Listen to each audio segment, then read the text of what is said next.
Ya pemirsa, hari ini Presiden Prabowo Subianto merayakan ulang tahunnya yang ke-74. Ucapan selamat, doa dan harapan disampaikan kepada orang nomor 1 di Indonesia ini.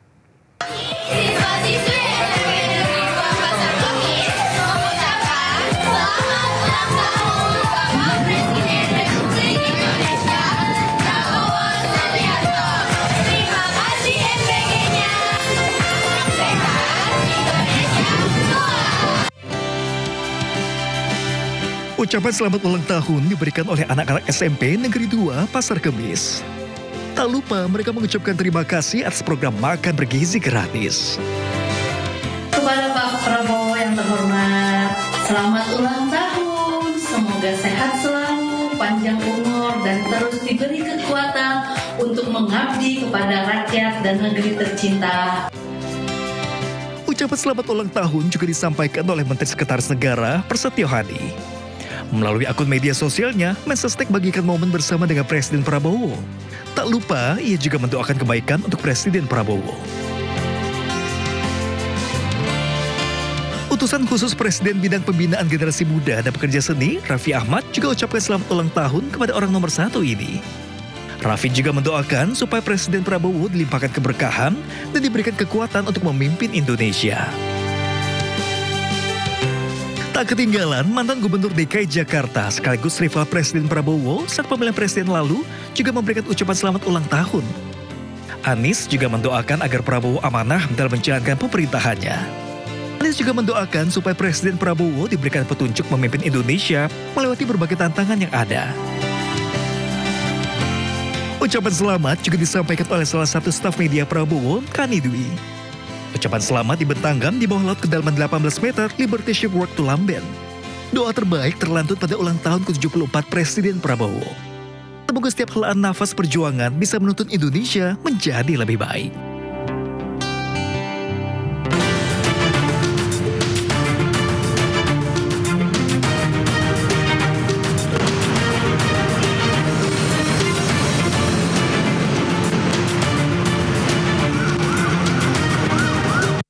Pemirsa, MNC Bank terus berkomitmen dalam mendukung pencapaian net zero emission melalui gerakan lingkungan berseri, bersih, dan lestari. Kegiatan tersebut menjadi bagian dari rangkaian hari ulang tahun ke-11 MNC Bank, sekaligus menjadi wujud nyata tanggung jawab sosial perusahaan di bidang lingkungan. Bekerjasama dengan Dinas Ketahanan Pangan, Kelautan, dan Pertanian DKI Jakarta, MNC Bank bersama MNC Peduli melaksanakan kegiatan penanaman 90 bibit tanaman produktif di Kebun Agrowisata Cilangkap, Jakarta Timur. Pada kegiatan ini, MNC Bank juga menebar 2.250 bibit ikan di waduk yang berada di kawasan tersebut, sebagai bagian dari upaya menjaga keseimbangan ekosistem air. Dengan adanya kegiatan ini bisa menghasilkan tanaman yang bisa kita salurkan kepada masyarakat yang membutuhkan. Kemudian juga ikan-ikannya pun berharap menjadi ikan yang bisa berkembang lebih banyak lagi dan bisa dikonsumsi oleh masyarakat sekitar. Ini akan memberikan suatu kenyamanan bagi masyarakat yang berwisata edukasi di sini untuk menikmati lingkungan yang sehat, lingkungan yang hijau, dan udara yang bersih. Gerakan lingkungan berseri ini merupakan rangkaian kegiatan CSR dalam rangka memperingati ulang tahun ke-11 MNC Bank sebagai wujud nyata terhadap keberlanjutan dan kelestarian lingkungan. Nah, ini tentunya juga merupakan langkah kami, komitmen kami untuk bisa mengembangkan pencapaian Social Development Goals atau SDG dan upaya net zero sebagai komitmen global dan nasional dalam rangka juga untuk kelestarian dan keberlanjutan lingkungan sekitar. Penanaman bibit tanaman produktif dan penyebaran benih ikan diharapkan mampu menjaga kelestarian lingkungan dan keseimbangan ekosistem air. Dari Jakarta, Amrina Rida Sutrisno, iNews melaporkan. Anggota DPRD Kota Depok Rudi Kurniawan divonis 10 tahun penjara karena melakukan kekerasan seksual terhadap anak di bawah umur. Terdakwa mengakui telah membujuk rayu korban dengan 2 kali mencabuli korban di sebuah pom bensin dan juga hotel.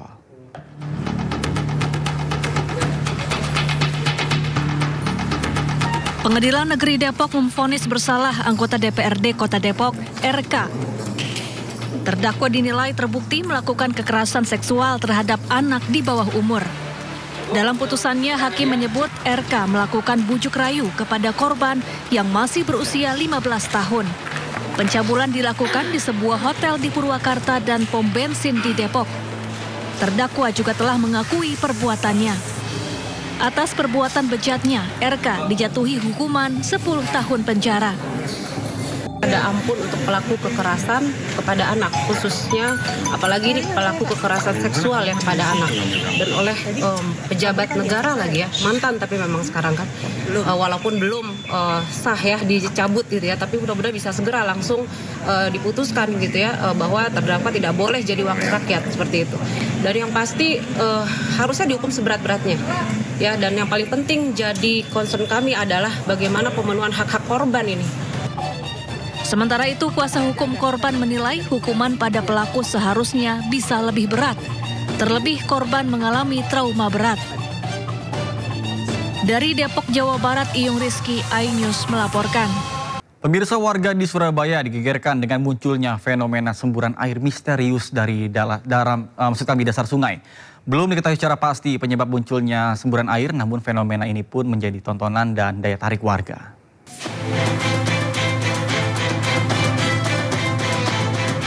Air menyembur deras di tengah Sungai Kebon Agung menghebohkan warga di kawasan Rungkut Tengah, Kecamatan Gunung Anyar, Surabaya, Jawa Timur.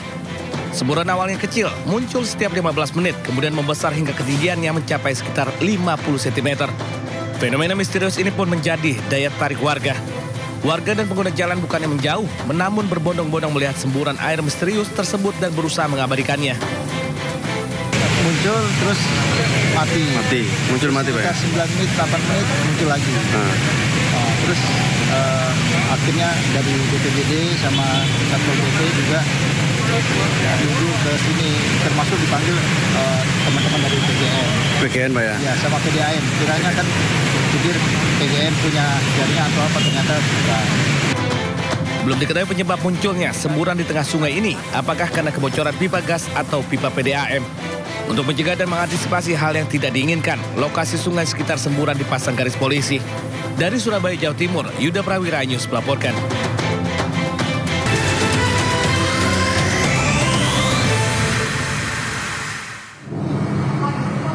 Tadi ada oh iya. Berarti mereka setelah mendapatkan pendidikan, apakah mereka bisa langsung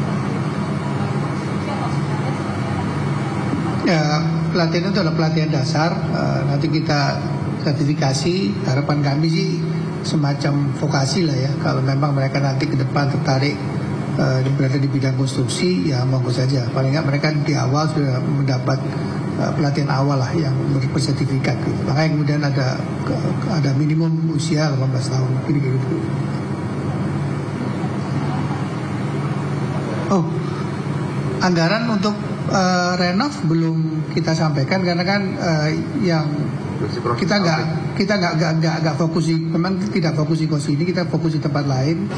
Jadi belum kita saya sampaikan tadi adalah anggaran untuk mereview 80 sampling pertama yang batch 1 tadi itu sekitar 25 miliaran.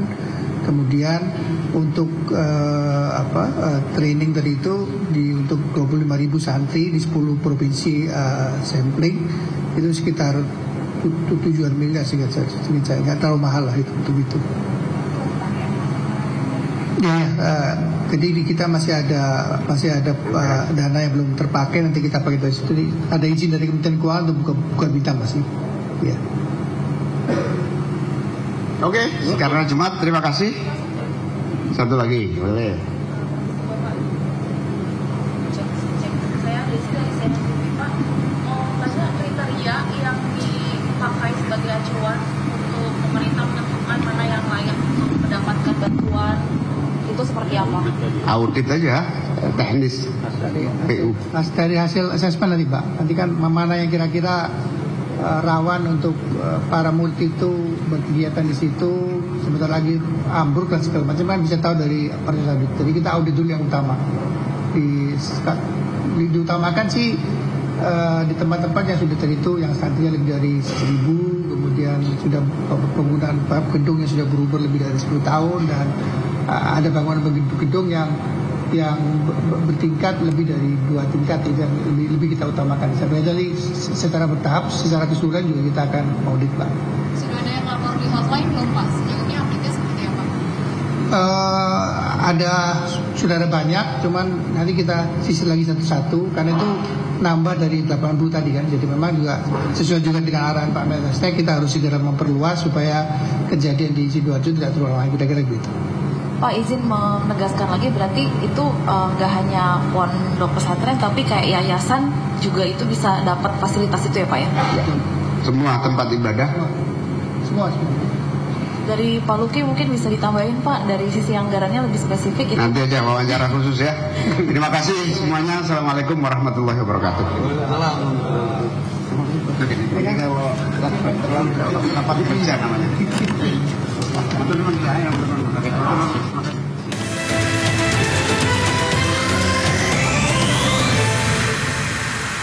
Pemirsa, jelang 1 tahun pemerintahan Presiden Prabowo Subianto, bangkitnya ekonomi rakyat menjadi salah satu pencapaian. Di masa pemerintahan Presiden Prabowo Subianto, Koperasi Desa Merah Putih menjadi program unggulan tingkatkan ekonomi desa.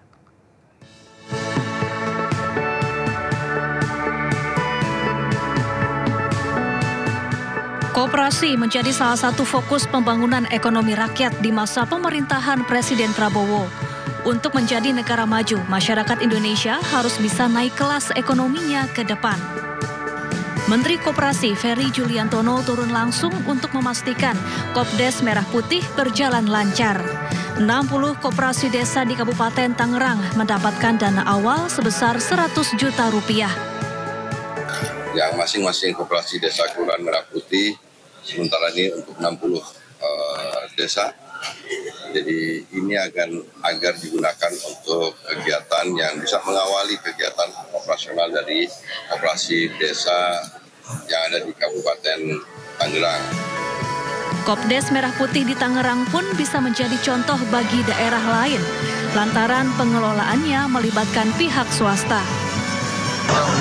Niat yang tulus untuk membangun rakyatnya jadi sejahtera dimulai dari bawah, dari desa. Nah, desa untuk bisa sejahtera harus punya usaha sendiri, punya bisnis sendiri, yaitu berupa apa? Koperasi Merah Putih. Itu sudah tercantum dalam konstitusi.